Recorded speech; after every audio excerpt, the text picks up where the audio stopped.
the way down and Yeah. kick out a leg. Yeah, they did that. The It's called guys. the Kazatsky. Okay. Yeah, the guys were doing that, and then the girls were doing this really cool like jump twist thing where they stuck their leg, like they stuck their knee up and then their other leg went out the other side and they would like jump and twist around. They're doing some Oh, crazy nice. jumping calisthenic type stuff, which Yeah, awesome. yeah, it What was what cool. what was there politics talk discussed or involved, or what was No. the Not what was the mood?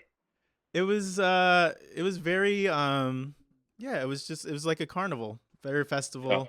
They had like, blow up castles and stuff like that. I don't think politics were really, I don't think it was a politics kind of thing. Even I've seen footage from the Ukraine Yeah. where in the middle of the winter they were having raves on ice and stuff and Yeah. dancing around. Yeah. So, when they Mhm. party, they party.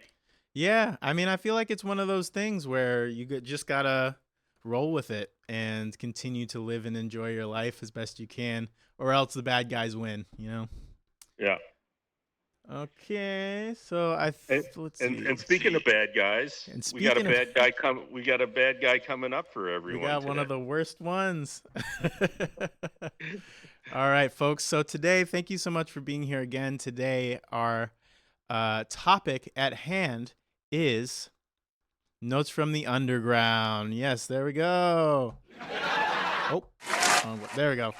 Notes from the Underground. We got some Russian Dostoyevsky, some Russian writer. We got some, deep thoughts and a deep discussion, I guess, to be had. I just want to lead and say that this conversation will almost certainly be out of my depth, as I do not have a deep like philosophy background. So I appreciate you choosing this book, and I look forward to hear what you have to say about it. Holy shit, that's a lot of pressure. It's really not, because like there's nothing like I'll just take what you're saying for granted. Right. I'm Well, here to support you. do you want me to lead with telling of what the how it's the summary Yeah, give us your first? summary and your thoughts. Well, okay.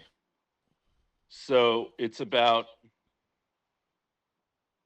an ironic man, a Yes. man who doesn't choose sides. He'll say something. He'll say something, and then the next second he says, "Oh, I don't really mean that. Mm-hmm. I'm just kidding." So that should sound kind of familiar to it was certainly familiar to me of dealing with a lot of people who I've met in my life who had that kind of attitude. So Mm-hmm. anyway, it's Russia, and he is 40 years old when the book starts, Mm-hmm. and he's reminiscing about his life and how was he was a bureaucrat. And bureaucrat, there's two in the Russia of that time. There's there are the bureaucrats are the lower level, and then I think they're Hassans or whatever the army is called Mm-hmm. in Russia, and they're the group that is kind of so he's a lower level bourgeois. Yeah.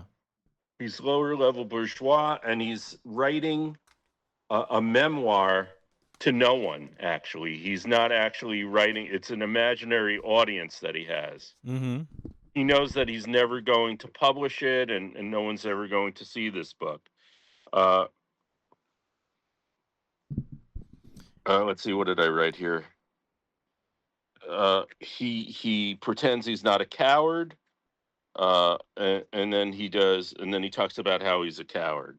Yeah, I Uh, started when I was reading it, I was like, is this book meant to be funny? Is this supposed to be a comedy? it is probably, the way that I look at it is that it there's probably the whole book is half funny for some people and the Mm-hmm. other half is funny to the other people, but the other people who think it's funny think that the other people are crazy for thinking it's funny. I mean, Yeah. he's done a masterful act here of confusion on purpose. Mm-hmm. Mm-hmm. So let me just get into the story a little bit. So he's sitting and he's writing his memoirs to an imaginary audience that he's never going to publish it to. He reflects upon uh, uh, s- periodic events in his life. There are very few. The first part of the book is kind of his philosophical point, and then the second half of the book is he goes into details from the first half. Mm-hmm. So it starts off. Uh, I think it starts off. I don't know where it starts off, but he runs into people he went to school with, and then he invites himself, who he doesn't like these people, Mm-hmm. and they're not crazy about him, and he invites himself to a party for another guy who he also went to school with, who he doesn't like, and he doesn't like them. They don't like him, but they, you know, he doesn't know why they're allowing him really to tag along. Mm-hmm. Otherwise, except for the fact that he kind of feels like, well, it doesn't really bother them because he's nothing to them anyway. He feels so. This guy suffers from incredible amount of low self-esteem. Mm-hmm. He's both a coward, but in his imagination, he can be heroic. Like so there's so that's one thing that he's obsessed about is these guys who then he gets into a fight with them before even the next day is the party, and he's already gotten into a fight with them just getting inviting himself there. Mm-hmm. Then the next day he goes to the party, and because they gave him the wrong time, they told him to be there at 5 instead of 6. He believes they're doing things on purpose, so he's paranoid. He thinks people are always doing things to him on purpose. Mm-hmm. He's and He is worried about his position in the world, although he talks about how he's constantly talking about how he's an intellectual who doesn't care about his position in the world. But there's always some scene where he then starts talking, well, if I were in charge of Mm-hmm. these guys, and if I had the esteem, then so he wants power, and he feels he deserves power because of his intellect, and he just doesn't he can't it has a hard time accepting his position in life, that he didn't get to have certain things happen for him. But Mm-hmm. he also didn't have the personality. His personality always is interrupting his what he thinks he wants from life, so Yeah. he always ends up with nothing. So one thing, and we'll get back to it, is these guys who he's having trouble with, and then he has this whole issue for years with a soldier who was in a bar or something, Mm-hmm. and there is no name for this character. He's just the underground man, Mm-hmm. and the underground man is in the soldier's way, and the soldier picks him up and moves him without thinking about it, not saying anything to him, and he feels greatly insulted.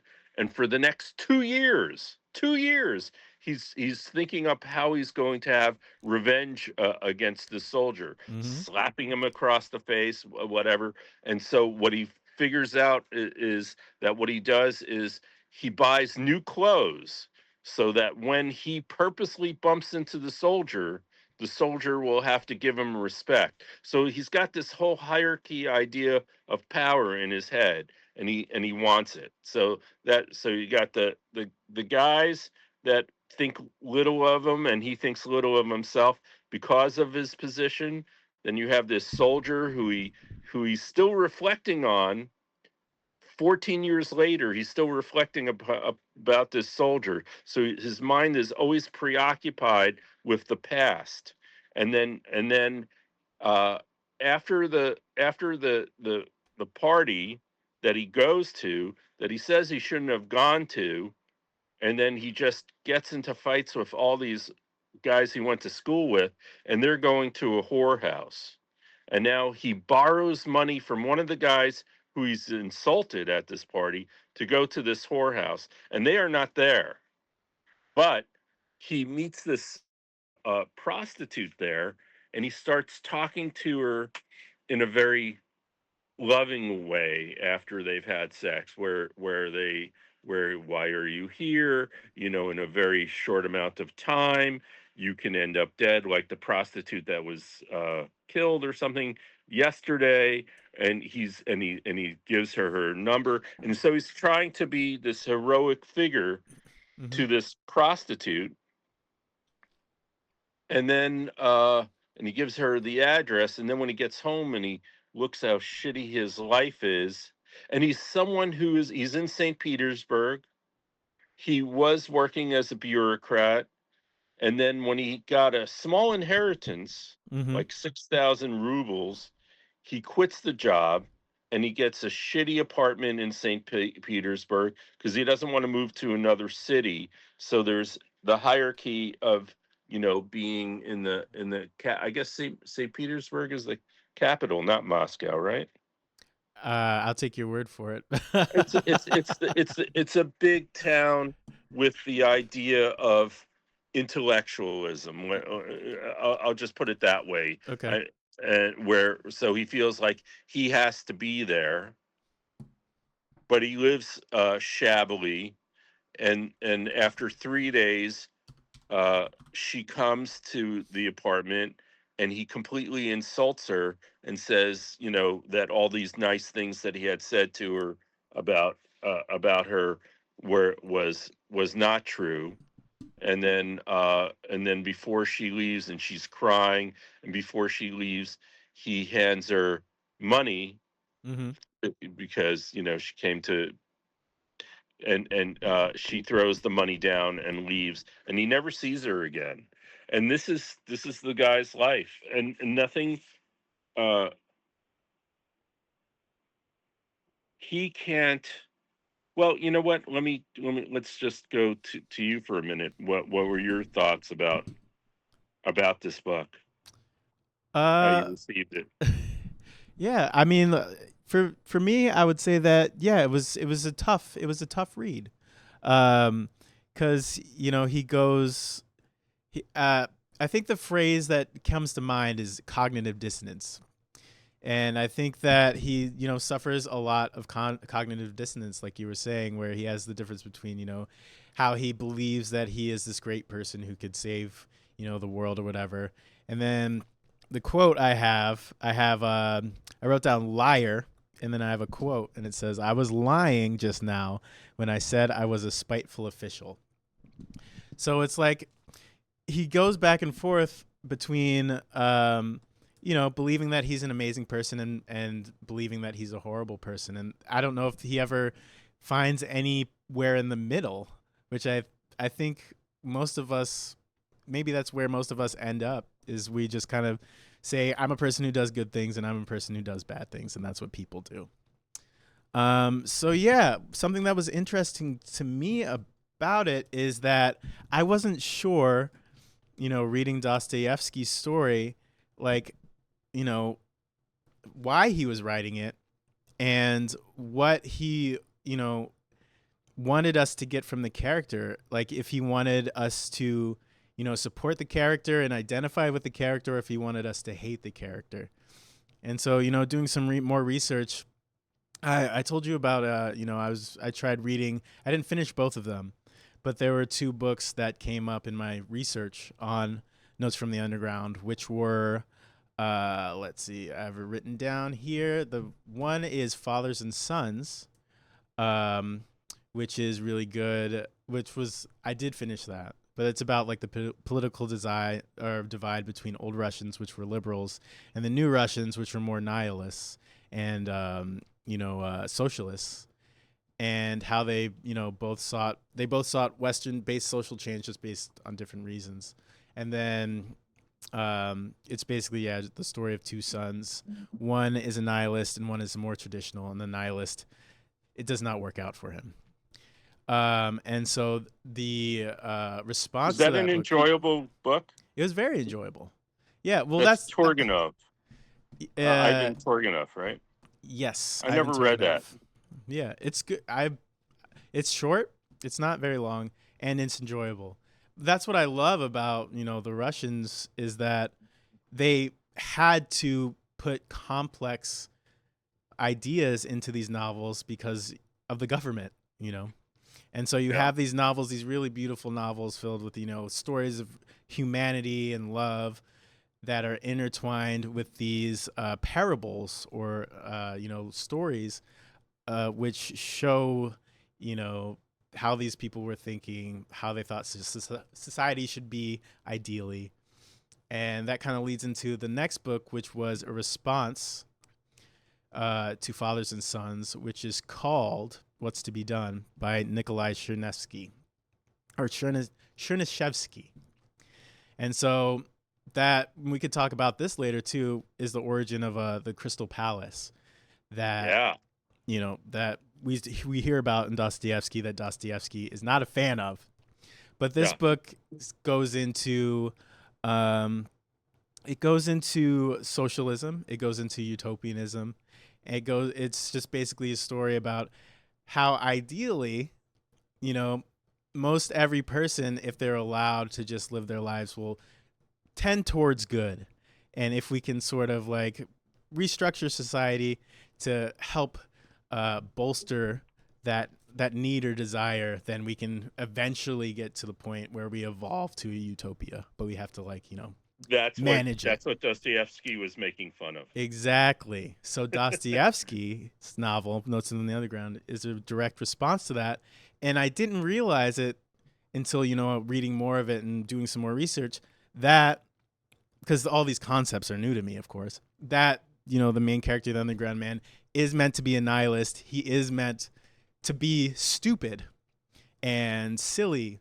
And we're supposed to kind of jeer at him because he is espousing the nihilistic, the nihilistic or the reality of nihilism that, is espoused in these previous books. So yeah, like finally getting to that point of reading it is kind of where I am currently. And I think I will continue to dive into these because it's a whole new world for me.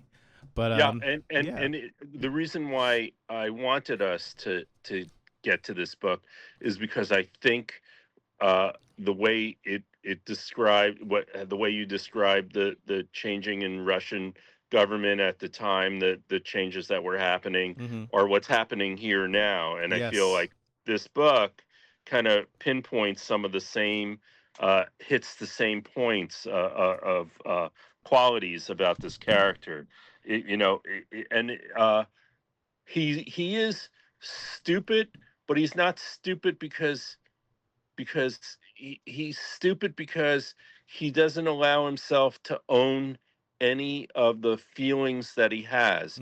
He doesn't allow himself. He feels that intellectual is like I'm less of a hypocrite because I confess that I'm a hypocrite. You know, uh, he his intellectualism it doesn't reflect on on things that, let's see, what did I write here? Just interject real quick that that's like Please. what the cognitive dissonance, the believing two opposite things at the same time, which is really a sign of unintelligence or like cult like thinking. But continue. Sorry. Yeah, no, and I think I certainly have met people like this guy. I've known people like this guy. Yeah. And one of the things about him is that you could see him as because he's power hungry on one hand, and he complains about the power. And I saw this with people in their politics in the East Village with punk ideas and Mm-hmm. just not really wanting to, not really knowing who they are and understanding their desire for the power of what they think they want to take down the power, but they Mm-hmm. actually are just as petty. They can be just as petty as the people who they're attacking. Right. With Uh, no experience or frame of reference for what that person is experiencing. yeah, Like he yes, never actually has actually held any. I mean, I guess he did, have some power in his position at work, but it's not like he was using it to advance anything for himself. He was just there. yeah. He and the book. Did you see how many times the book says the word shame? No, how He's many? shame. It's a A lot. lot. It Yeah. just yeah. It's He's a every. Catholic. Is he? Yeah. Yeah. That's a huge part of it. He says he's Catholic. No, not the Underground Man. I'm saying Oh, Dostoyevsky. okay, okay, gotcha, okay. Yeah, I don't Because know if he he goes into doesn't say religion. any. As far as I know, there's no religion brought up in the book, right? Right. That interesting, right? Yeah, very Because yeah, I interesting. think Dostoevsky wrote pretty extensively about his religion, or his He, his struggle with religion, I should say.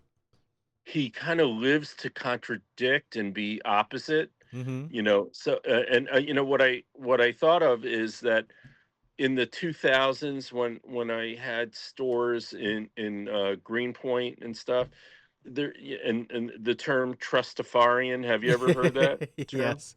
Yeah. And Absolutely. and Yeah. that's what this guy is. He's a Uh-huh. trustafarian Yeah. because he just is living off of money that he got. Mm-hmm. He has a servant Mm-hmm. and he has a cleaning woman, Yes. and Yeah. and he uses. You see how he uses his power for the people underneath him. He's yelling at the cab driver. You Hitting know, him. he knows he knows it. He knows how to mistreat the people in the hierarchy who are below Right. him. Right. Yeah. Also, like his servant, who he just refuses to pay. He he refuses to pay, and the Yeah. servant is not taking any of his shit. Yeah. Yeah, I love the description of how the servant's passive aggressiveness in how he's able to get his wages. Yeah. That was really fun. That was really fun. It just made it feel So, all the more human. but it is a really, actually, it really is a funny book and an important book, I think, in Mm-hmm. terms of that, to show the kind of man that can be, like we see on TV when one of these pundits say something wrong, and then they say, "Oh, I was just kidding. It was Mm-hmm. just a joke." It's just it's from the top down now, where the hierarchy is now doing the same thing as this guy, and it's because they don't know each other. They don't know themselves. Mm-hmm. They don't know who they are to themselves. They're really lost, but they get off on the power of being able to. The higher they rise, the more they're able uh, to complain and yell at the people below them. Mm. And that's all that some people think is the most important thing. Yeah. And I think, power right now, I don't know. I'm not sure. I think for some people, money is the most important thing, but money is the most important thing for some people because of the power that they can get. Right. It's means to an end. And right now, if the powerful people are not held accountable for things. So you have that advantage too, that they can get away with they think that anything they do, they can get away with. And for the most part right now, very powerful people can get away with anything. And Yeah. even if it's economical, or like a situation like this, the 2008 subprime mortgage fiasco, where the banks are not held accountable. So the people in power are not held accountable now, and we live in a fog about that because they tell us and they have us believing that, we can't be taken out of power because the whole thing would collapse Mm-hmm. if we're taken out. So the banks don't, the banks get paid off. No one goes to jail Yep. for crimes. People Mm-hmm. commit. I mean, we live in a world now where powerful people have other people convinced that if they don't hold the power, everything will collapse. And and it's not an issue. It's not a it's not a political issue. It's not right or left or religious really at all. It's this ideology that is now being put in place by powerful people to suggest that we must remain in a fog about what's happening instead of the simplicity of fair play. Right. Yeah. No fair play. No That's fair not play. it's That's it's not political. It's not a political thing. It is a power thing of overcoming the ideology that people who are powerful have the right to do whatever they want to do. That and yeah. I think yeah, what a lot, and just to come at it from the other side, a lot of what I think about too is it's not only just um power and wealth for wealth's sake, or to use power. It's also to remove power. That it's hovering in these systems of hovering and sucking up, wealth and power and voting rights and all sorts of rights from the rest of us. So yeah, it's a twofold issue where that power is then used to set up these systems to perpetuate it. And Yeah, so I mean, the advertising, the shows that were being shown, yeah, and and so yeah, I mean, I can understand. So like reading it, and especially reading, what is to be done, you can I could understand. I think more so a little bit about the ideology about behind nihilism. In that, I think nihilism says that we should try to avoid being like overly what's the word, overly emotional about things, uh, and try to see things as they are and operate from that. Because I guess I don't know. I'm still trying to wrap my mind around it, yeah, but I can, uh, it is. It's definitely it's like intended.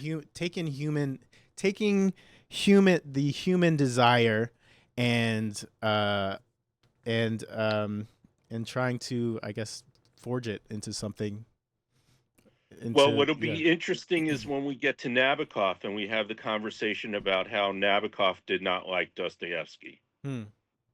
did Okay. not like him. And, to me, I love both of those guys. But, the thing about this too is it made me think of, so in like a simpler term, so we got this Trustafarian guy, Mm-hmm. kind of a hipster. He thinks he knows everything, and what, but is not willing to commit to any position really. Mm-hmm. Like he says one thing, and I met a lot of people, even in the East Village. This is not an uncommon Yeah. personality, and I certainly have qualities of this personality, and I'll get into that in a Mm-hmm. minute. Mm-hmm. But before that, I just wanted to talk about, like, he has one emotional moment when he's weeping to the prostitute, when he's feeling so bad about himself, about how maybe just everything, that he yelled at her, that he told her that, he's back and forth. He's wishy-washy is another way of describing him, Yeah. because he does not know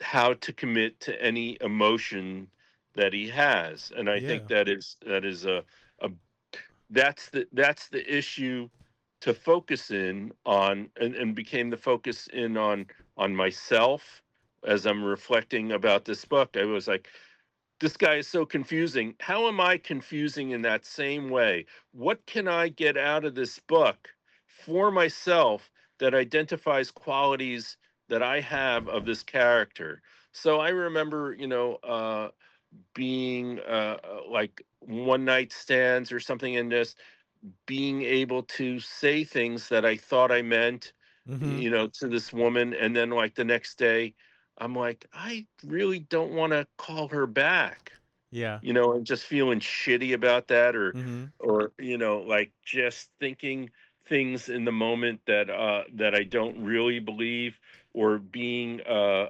in a situation where you're listening to people talk, and you're not really agreeing with them, but you also don't have the balls to slap them across the face and say anything. Like, have you ever been insulted and then not say anything in the moment, Mm-hmm. but then 2 weeks later, like, you're still fantasizing about what you should have said to that person? Sure. What's that called? Le Spirit de Escalier. The Wow. was the spirit of the staircase, where you come up with your answer after the fact. Oh, I love that. Yeah, it's a French thing, obviously. Oh, I got to look that up. But yeah, no, that's a real thing, and yes, yes, for all sorts of reasons, whether you don't feel safe in a situation, or whether you just don't have the retort ready, or you just don't feel confident in yourself to pursue it. But yeah, I think that's a pretty universal experience, and that's a big thing that I liked about this book is that you are reading it, and what he's saying I was like, yeah, okay, I get it. I understand where you're coming from. And I think that's Yeah. what he was going for. He was like, we all know that, his the very first thing he writes in the book is the preface is like, this is an imaginary story, this isn't a real story, a real person, but this person does exist. And Yeah. the more you read it, the more like you were saying, you realize this person does exist, and they even partially exist inside of me. Yeah, and then, of course, the concern is maybe they live more inside of me than I want them to be. Yeah. Yeah. Maybe I don't know myself as well as I think I know myself. Mm-hmm. And so, I really, there's one guy in particular that I'm thinking of, and he just had this character of he- everything everything was a laugh on one hand with him, and he's saying I'm just being sarcastic or cynical. And Yeah. on the other hand, you could see that he kind of didn't know if he meant it or not. Mm. uh and he worked for me for quite a while, and I was thinking about it today, because God, I'm just so embarrassed that I kept him as an employee. He was not good for business. Yeah. Yeah. But the best thing was that I used him in a film that I did, Okay. and I wrote it with his character in mind, and I Mm-hmm. made him mean spirited, and obnoxious, Mm-hmm. and all the things that he really was. And and he read it, and he said, "Why are you making me this character? I'm nothing like this character." It was the best. Yep. Yep. And then when he acted it, he did the best job, because he was just himself. Yeah, that's so fun. That's so funny. But Because yeah. even when he was trying to be nice, there was a sneer of contempt. Mm. He's Mm-hmm. just an amazing. I guess maybe I kept him around to because I was interested in his character. Yeah. Yeah. I Just mean, trying yeah. to, even though it maybe cost me thousands of dollars in business just Mm-hmm. having him around. Yeah. I mean, and I feel like that's such a real thing, especially in relation to this, because the whole thing is that, it's in direct opposition to this utopian idea that people, if you just give them the opportunity, if you just give them everything they want, that they will be good, that they will do what they should do.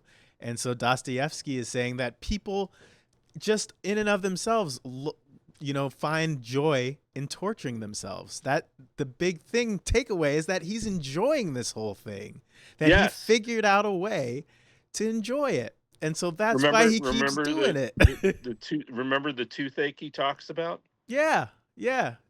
You That want to talk was about it? I would love to, because that was a huge part of where I Yeah, identified with him. Because I yeah, went through, I had transplant surgery, and part of major surgery is that it can mess up, your GI tract. And so I was having an issue where I was just throwing up for, hours and hours. My stomach would get, messed up, and I would just have to, deal with it. yeah. And so I felt so much, because it's not that it's so painful, it's that it's constant. And when you have that constant pain, you can't think. You can't do anything except be with that pain and experience it.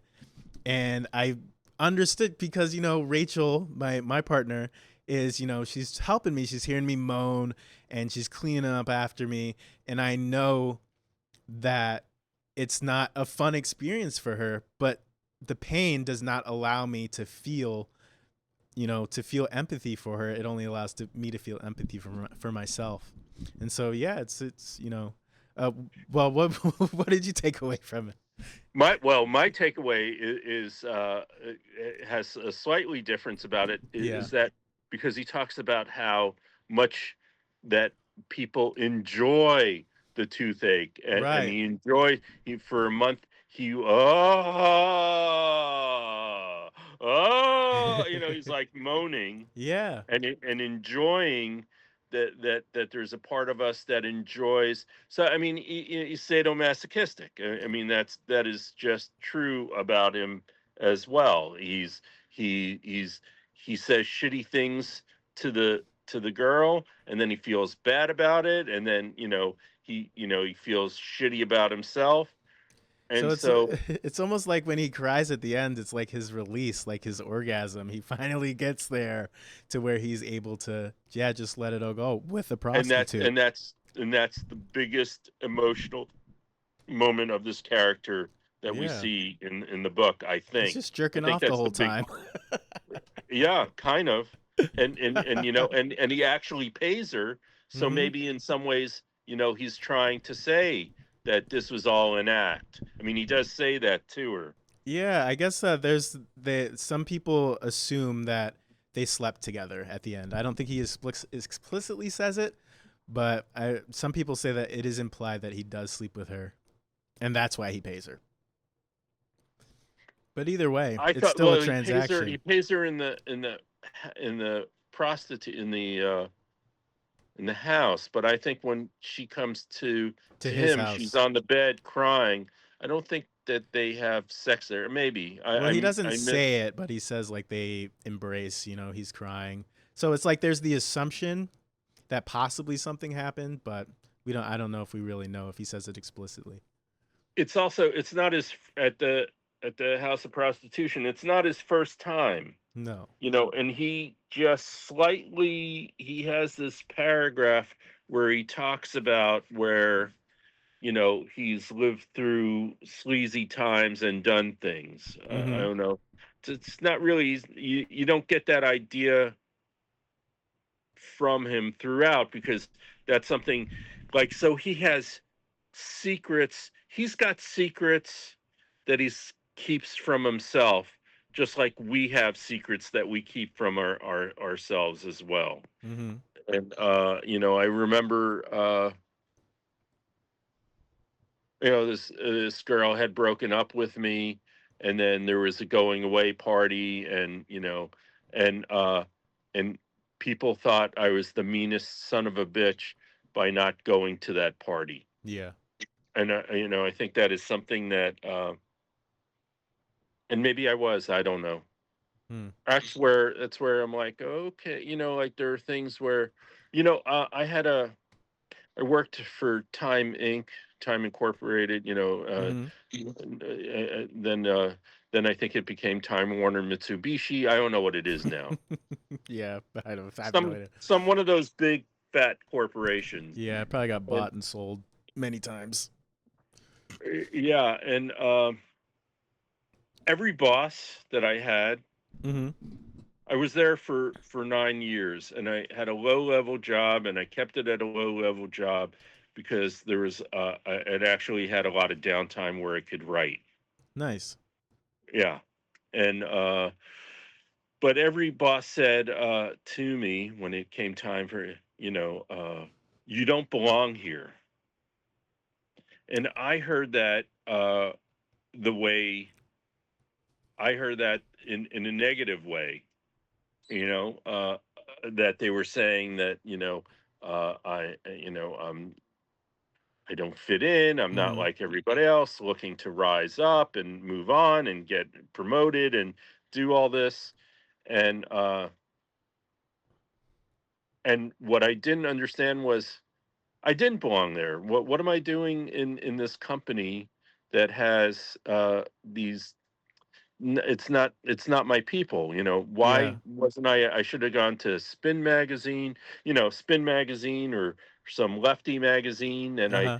I could have done the same type of job, maybe for less money, or you know uh I don't know, maybe there was something that for me, I work at Time Inc. Maybe had some distinction attached to it. It Yeah. certainly didn't have it in the East Village when I told people, because Yeah. I was, the job was great though. It was Uh-huh. production work on a magazine, I love Time three twelve Magazine. hour 3 12-hour shifts a week, Mm-hmm. three Nice. 12-hour shifts. And So then I you're had, done. and then I'm done, and then Yeah. I was able to develop at the time back then. Developed. I was going out and buying books and records and stuff, and I had enough stuff already to have. I had vendors selling for me on St. Mark's Place, Okay. even while I was working at Time Inc. So I was Yeah. already looking to get out of that corporation, and I knew when the department, we had a union fight for Okay. 10 close to 10 years, That's impressive. Or I and mean, at I the guess I don't know, but how long is the no, that's a average union very fight? impressive amount of time. Yeah. And then when we finally won the union in, Uh-huh.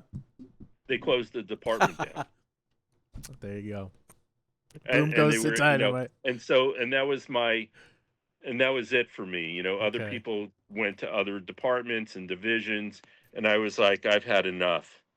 And the production work on magazines at the time had this conflictual aspect to it, in that it was a blue collar job, and now coming into a white collar scene, and the machinery had cut the industry. Was production of magazines, Mm-hmm.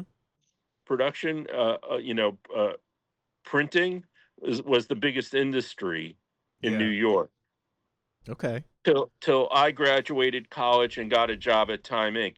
I was right there. I was right at the moment when assholes like me, college boys, were Mm-hmm. getting the jobs of guys who had been in this industry smoking cigars 20, 30 years, Yeah. doing a Yeah. job downtown, for color work and all that.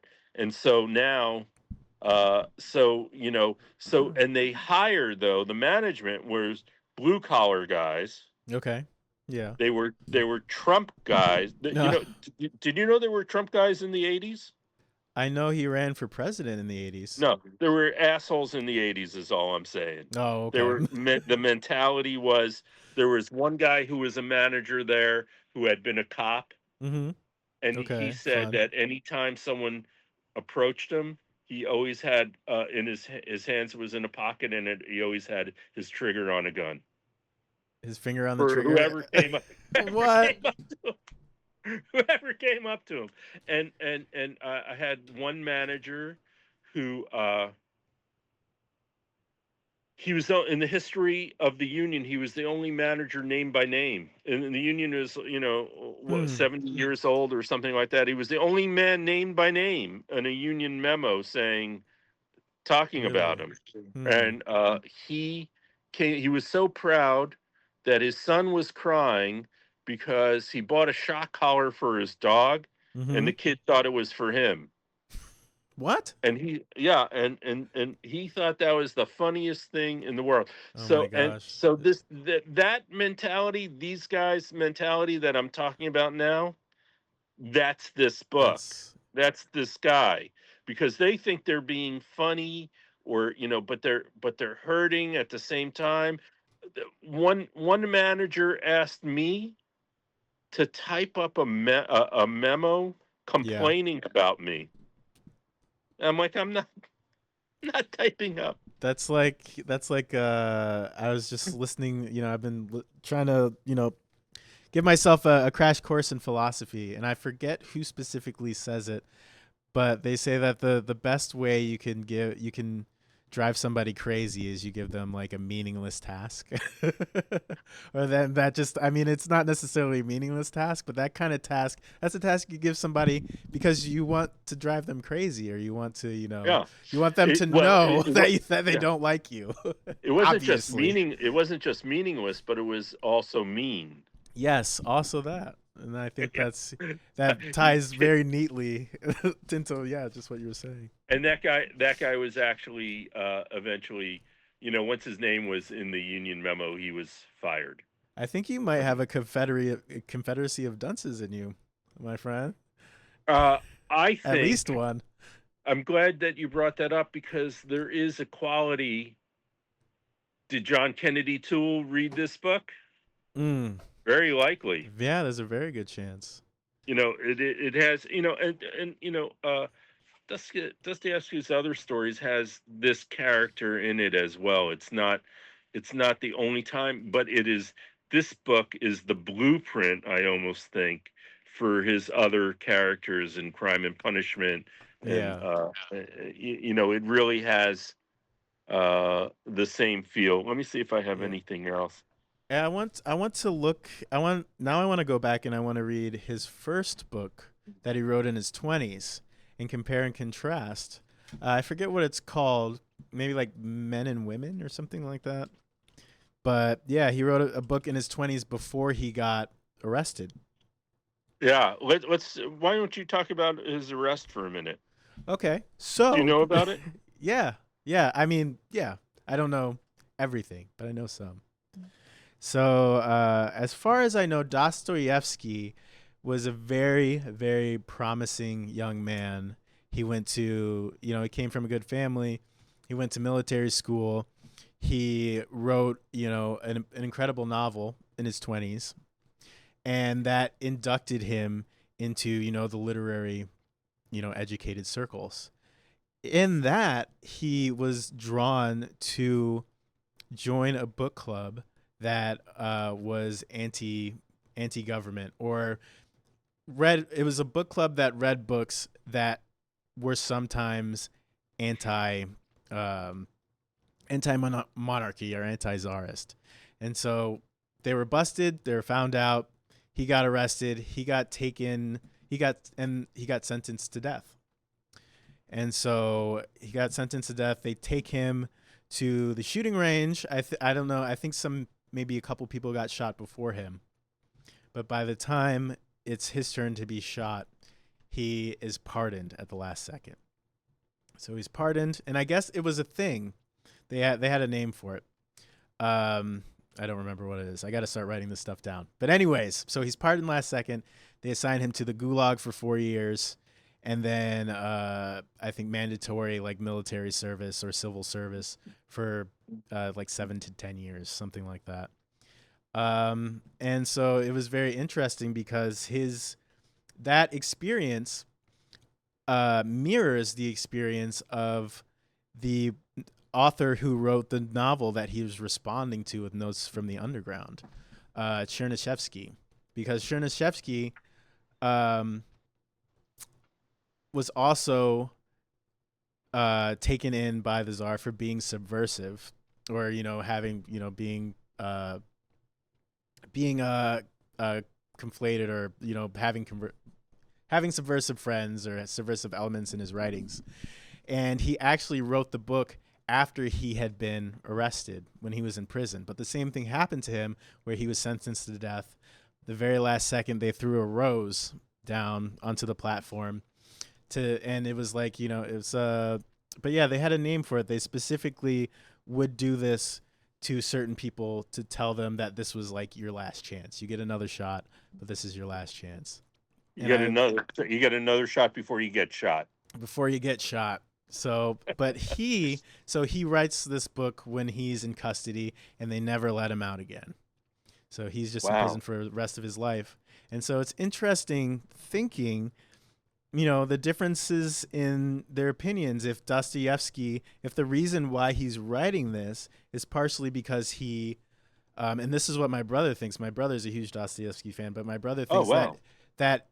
because of his religion, which is Catholicism, which says, things happen for a reason, it's all God's plan, that he in turn decided that he was in the wrong. And so he decided to support, the systems that were not in opposition to say the Tsar, which is, this book, was the opposition to, that socialist, the socialist ideology, the utopian ideology.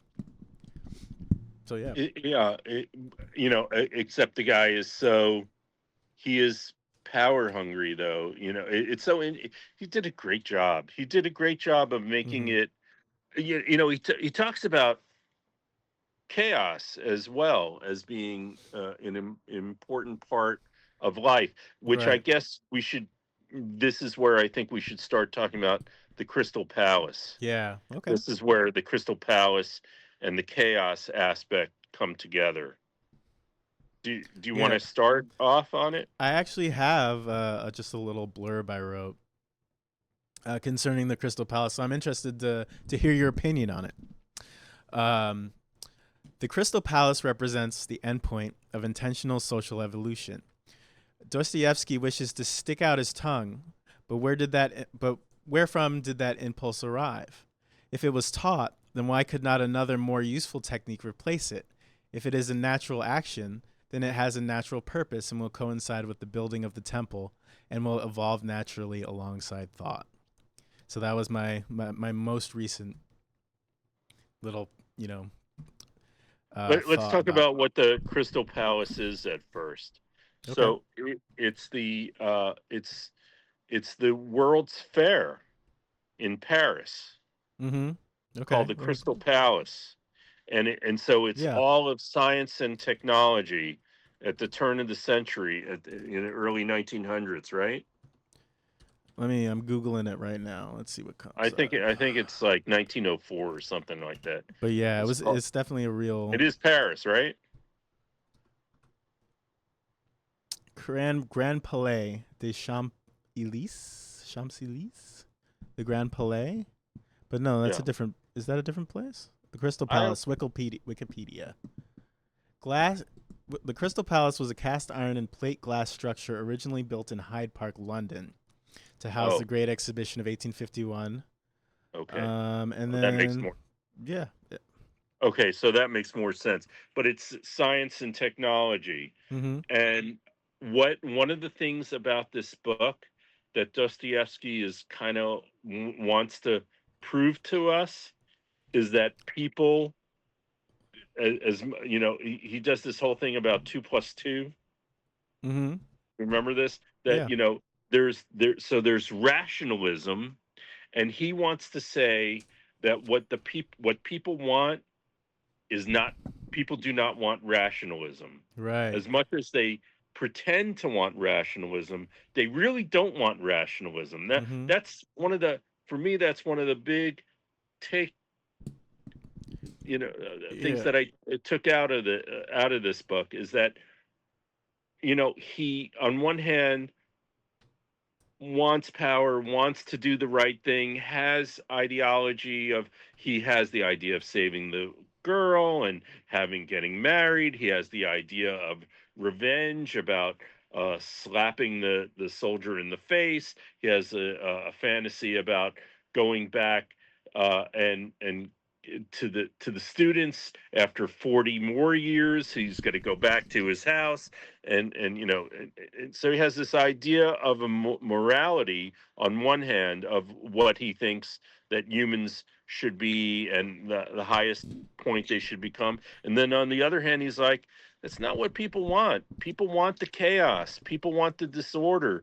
They identify with it because it's feelings. It's not about rationality. It's about how you feel in the moment. And so I thought, that Yeah. was another reason for why I thought, oh, this is the book to read for now. It Yeah. kind of like really shows you how, uh, you know, He uh, goes, yeah, because he goes from, just to complete the example, but he goes from he says 2 + 2 = 4, which is right. But what if I prefer 2 + 2 = 5? How are you going yeah, to stop me from doing that? yeah, yeah, Whether it makes bingo, sense or not, you right. know? And so, yeah, I think that's, the Crystal Palace, like, what's to stop somebody throwing a rock at it, you know? And, And he talks throughout the book. He talks about wanting to be a man of action and never being able to do it. His thoughts, his intellect is always interrupting him from becoming a man of action. right. And there's a lot of stuff too that we have this world right now where men are doing action and not thinking about what they're thinking, and then we have guys like us, we're doing all this thinking, but Where's the action? we're not doing January 6th anytime soon. you Yeah. know you could be, Yeah. you could be Antifa, and there is Antifa out there, but it has, what Antifa is calling up and saying, there's a couple of Nazis who are beating up an old lady on the corner of, it's not really, for the most part. And I mean, it Antifa can be. isn't actually an organization. No, It's it was an conflated as an organization by the yes. right, but it's All right. literally any person who opposes fascism, which should tell you everything you need to know right there. But yeah, It's yeah, like yeah, but how they've been able to flip, there's so many things that are being flipped around now, like something like, what stupid confusion has been put on Antifa, that this concept of being anti-fascist, which mhm, was every single American was anti-fascist during World War II. And look right, how brilliant it is, just by cutting it short, cutting it to Antifa, and creating.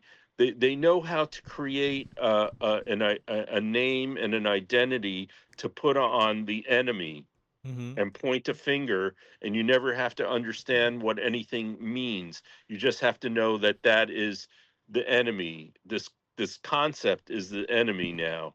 yeah, Antifa, immigrants.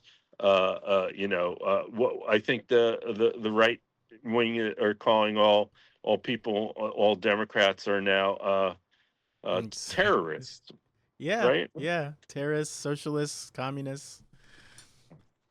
But Let me yeah, see if I have. it's all part and parcel, I think, with where we are in politics. Where yeah, it's not about the truth. It's what you can convince people of, and using not facts and logic, but emotions, and propaganda is how it works. And so I think yeah, my whole thing is trying to figure out the best way, the best methods for just parsing the difference between what is true and what's not. I kind of wanted to ask you if Yeah. and this is just going back a little bit, but if you just want to give me quickly what your opinion on of the person who was telling you the truth, the person who told you that you didn't belong there, because they told you the truth, and yeah. So what is your opinion of them after the fact? Do you think, if you Well, I have mean, one? Because they yeah. tried to tell I you. mean, It so sounds like. yeah, they're telling me that I don't belong there, and Yeah. th- they're telling me from their shitty notes from Underground way that I don't Yeah. belong there, Yeah. but Like, did you but see it as but shitty, or did you see it as them trying to help you? I guess. No, no, I unfortunately saw it as shitty. Had Yeah, I understandably. realized, yeah, but had I just like in later years, I realized they were telling me the truth because that was not the company, and the ideology was not for me. I actually belonged in a situation where there were more people Right. who were actually, you know, I would have been better served to go to a magazine like Spin magazine, or even Rolling Stone maybe would have been better, Mm-hmm. because they did have, uh they were focused on different types of thinking. On music magazines tended to have somewhat, at least, of a better ideology. Than I didn't realize when I started at Time Inc. how conservative, and what a liberal Democrat really meant was. So, their definition of what an American should be, well, especially that I was in a place that had been blue collar and now was white collar, and you had these blue collar guys now dealing with college kids like me, who they never understood, our way of thinking, or that we, our education interfered with the way of life that some of these guys had, of Mm-hmm. understanding how to. And there were probably things that they were right about in terms of, you know uh what could they have been right about? Like maybe just the idea, like I was telling them that when I have downtime, I do writing and Mm-hmm. I read. And their idea of when they had downtime was to go and watch TV together. Okay. Yeah. It's how I used my time, that I was using my time in a way that suggested that I was going to better myself, Mm-hmm. suggested to them something that they didn't like, about me. And maybe I should have just kept my mouth shut, and just do my things, but not necessarily talk about it. Yeah. uh Well, I asked because that's, as you know, that's a big part of why of of my thing, of my modus operandi, is that, and this gave me pause because want to find I want to find out the truth. I would like to receive the truth and figure out how to parse the truth, but also, like, tell people the truth as best as I can. And it's like, if you tell people the truth and they don't care, then what's the point? And I guess maybe it well, just depends on who you're talking to. You have to make sure you're just talking to the right kinds of people. there's also, here the thing about the truth is that, well, we can't handle the truth. But no, Yeah. we live in a world where what the truth is might change for us ourselves. So, like, for years, I'm staying in this job at Time Inc. because I've got a chip on my shoulder, and I'm angry that they telling me that I don't belong there. Hmm. But what probably would have been best for me was to think, I hate the way they're talking about me, and I hate the way what they're saying. But there's also some truth that, ideologically speaking, this is not a company that I want to move up in. Yeah. But if I were in a magazine like Spin magazine, yeah, I'd probably want to be an editor there one day. Hmm. So, I mean, they were actually telling me a truth that I didn't want to hear. Yeah. So, and this whole book is telling truths that we don't want to hear now. But can we understand which part is the truth, and which part is being ironic about? And Hmm. that's also something that's brilliant, because he's, that uh uh there is that other side that turns out to be truthful, even though we don't want it to be. So, Yeah. holding on to one idea of truth is not necessarily the best thing for us to do. It certainly hasn't helped me to have I mean situations with an ex-wife, and holding on to certain angers, Mm-hmm. was not helpful in the end, and then finding a way to flip it in my head so that I could see what her point was, or whatever, Yeah. has could be helpful, or just finding ways not to be angry about a situation, if that is one of the sides that you're on about, and then finding out what it is, just to keep looking and questioning is really the best thing Yeah. to I agree do with that. about the truth, and to be able to find a community of people who you are capable of asking any questions. And Mm-hmm. that's where I keep, like the internet is filled with these guys, filled with guys who are like, then willing to say, oh, being ironic. I was being ironic. Mm-hmm. So you have no personality really of your own. You only know how to make fun of things, but you really don't know yourself, what you actually think. Mm. And that is what this book is kind of a find out who you are. Because if you Mm-hmm. don't find out who you are, you end up being this guy. Yeah. You could have it's not going to make you a happy man. There's Yeah. nothing here. There's nothing in here that can make you a happy man. It could be entertaining and amusing, and I guess even and then maybe that's what's similar to Confederacy of Dunces, Yeah. because he also struggles. He's got the same struggle, doesn't he? Yeah, I was noticing the similarity between the two characters, and yeah, how they approach the world with that same almost like that cognitive dissonance, where they think they're both incredible. I don't know, maybe in Confederacy of Dunces, I don't know. Does he ever talk down about himself, or is he very like positive about himself? Like this That's a good guy, question. I think he's. Yeah, I think he might just be might just be a narcissist. But yeah, Ignatius, I think, yeah.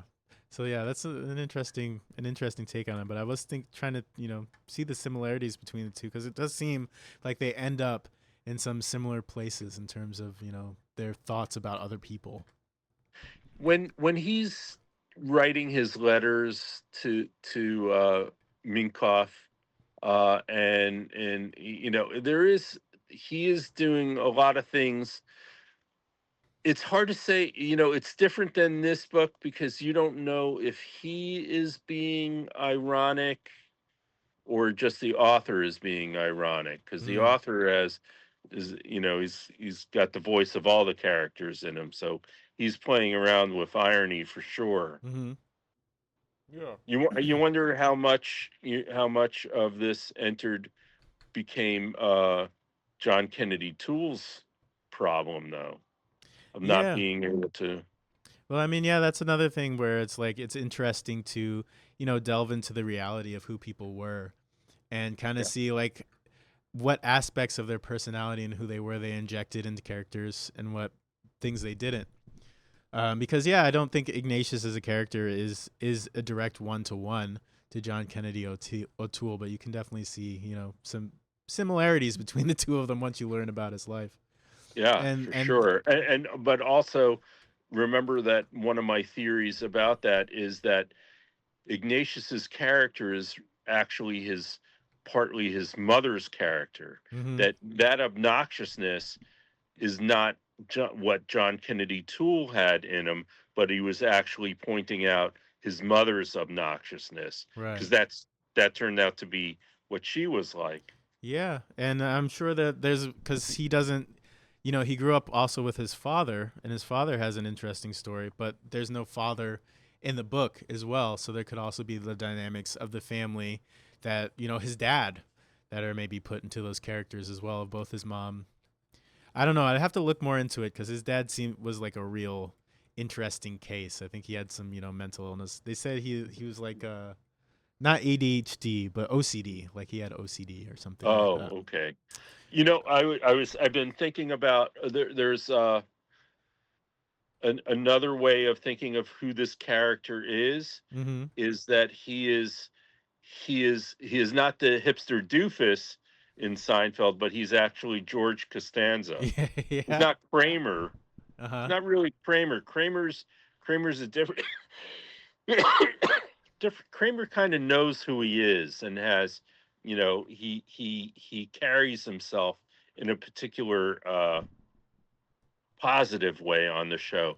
But George Costanza has the greediness and so Yeah. there's he's got the characteristics of a little bit of George Costanza, don't you think? I can see that. Yeah, I can definitely see that. Yeah, and So, I think it's interesting just about, Dostoyevsky's life is that he is not similar to this person at all, really. His life yeah. is he, had many wives. He's a very popular guy. He's, the toast of the town Oh as a wow, I didn't writer. realize this. Oh yeah, no, he was a very, he had a very successful career. I don't know if he was particularly rich or anything, but from his 20s, and he only spent 4 years in the gulag. I mean, it's a long time in a gulag, but in terms of like, your life, Yeah. especially when he's 40, by the time he's 40, I feel like 4 years in the gulag would be like, going to college or something. But yeah, it's interesting to think. Although facing a bunch of guys with guns pointed at That's you. yeah, that's a big that's a big part of it too. But yeah, uh, so yeah. At first you I know who I was thought would you know who I thought could really play this guy in like in a movie or something is please tell me. Yeah. the writer Anthony Jeselnik, the Yeah. comedian. Yeah. I love He's, I love him. I love him so much too, and Yeah. he would be able to get to the mean side of this guy Mhm. and then flip it. I think, like how Jeselnik's jokes, if you notice, are kind of he's always flipping it one way or the other. Yeah. And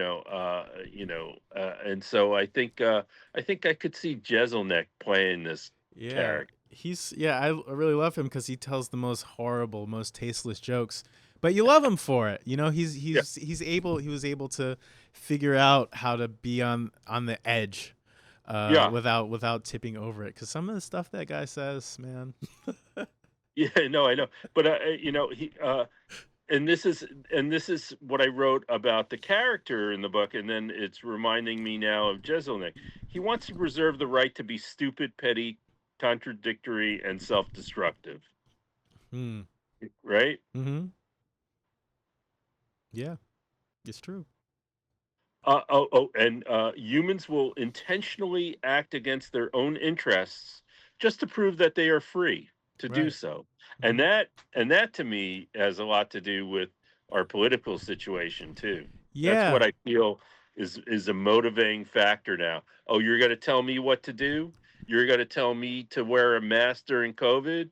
Yeah. You're going to also tell me to wear a seatbelt when I'm driving? Oh, Mhm. wait, I do that. Yeah. Well, what I was talking earlier about, when I was talking about, Dostoevsky sticking out his tongue, Yeah. I read something where, he talks about, that's a big part of, this book is that he says, if I'm not supposed to I, what if I have the desire to stick my tongue out in a utopian society? What is the purpose of me sticking out my tongue? We're just, just more of the same. But to me, it's like I just like that. because there is a purpose to sticking out your tongue. The purpose is to, either, you know, make fun or because you're disgusted or but there's some like natural mechanism to why we stick out our tongues. And so it's like or maybe it's just a learned behavior, and I think that's a big part of it too. But if like sticking out your tongue is indeed a learned behavior or a natural one, then I don't think that it is an action that would fall outside of utopia. It would be an action that was included in utopia, because it's just the natural, it's, I guess, it's supposedly the natural endpoint of humanity that is guided to fulfill their basest instincts, if that makes any sense to you. We are, son, we are in it. Yeah.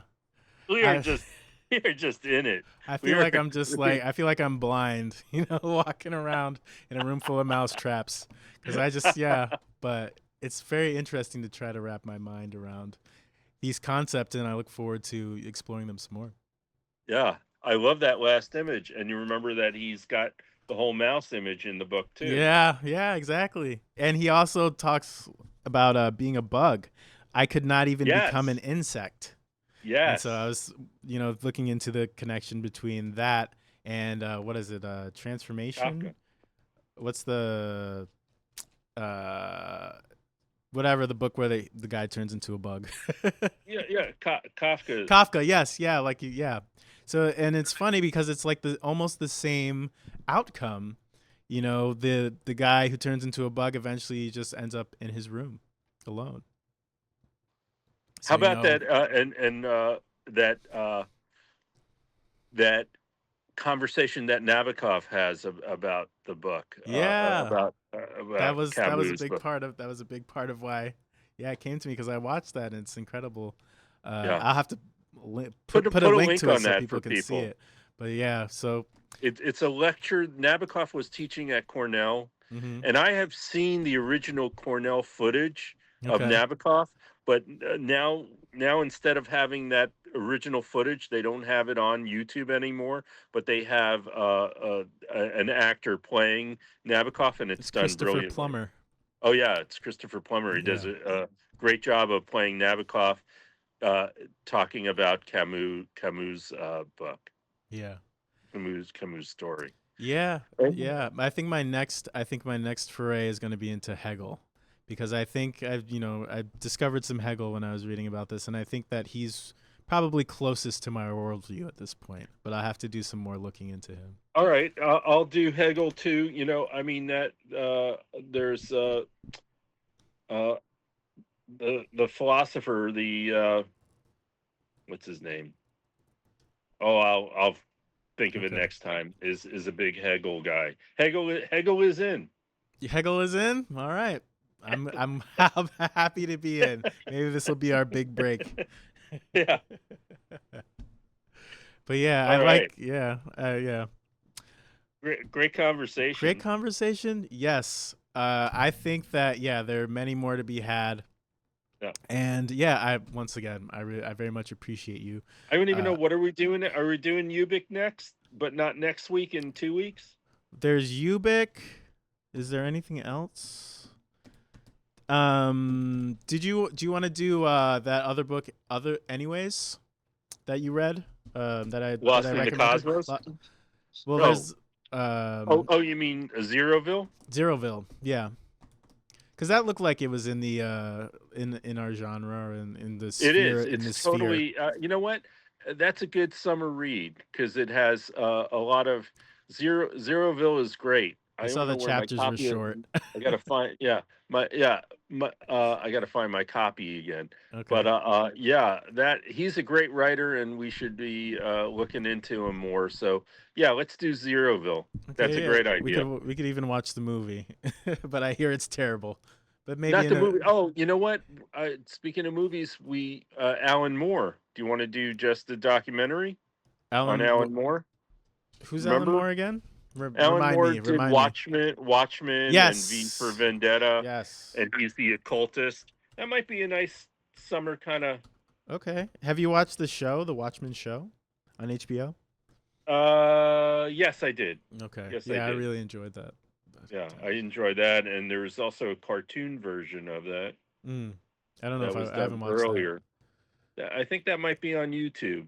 Okay, I'll see if I can find it. But I'll look into it because I really like Alan him. Moore. He's an interesting character. Let's not do his book Jerusalem, which is 70 hours of reading. Oh, it's a really big book. What's the time period for that? It's him just walking around his neighborhood. In Jerusalem? Like what? No, Okay. no, in England. I was But like, what? he's kind of like what he's kind of like is a Bukowski kind of guy, working class. Yeah, I mean, yeah, Alan Moore is an interesting guy for us to do on the Bukowski thread of things. Yeah. Okay. And then also maybe next week we'll talk about the difference between Bukowski and the uh the Underground Man. Yeah. They're I different. think that's. I think. Yeah. I agree. I agree. Yeah. Yeah. Okay. Well, I All right. think that. Yeah. So I got some catching up to do. And I think this week will be. I guess this week will be a bye week. I gotta still Yeah. upload the last episode. Like this last week has been pretty crazy, but I'll get along Okay. to it. I'll get around to it. Okay.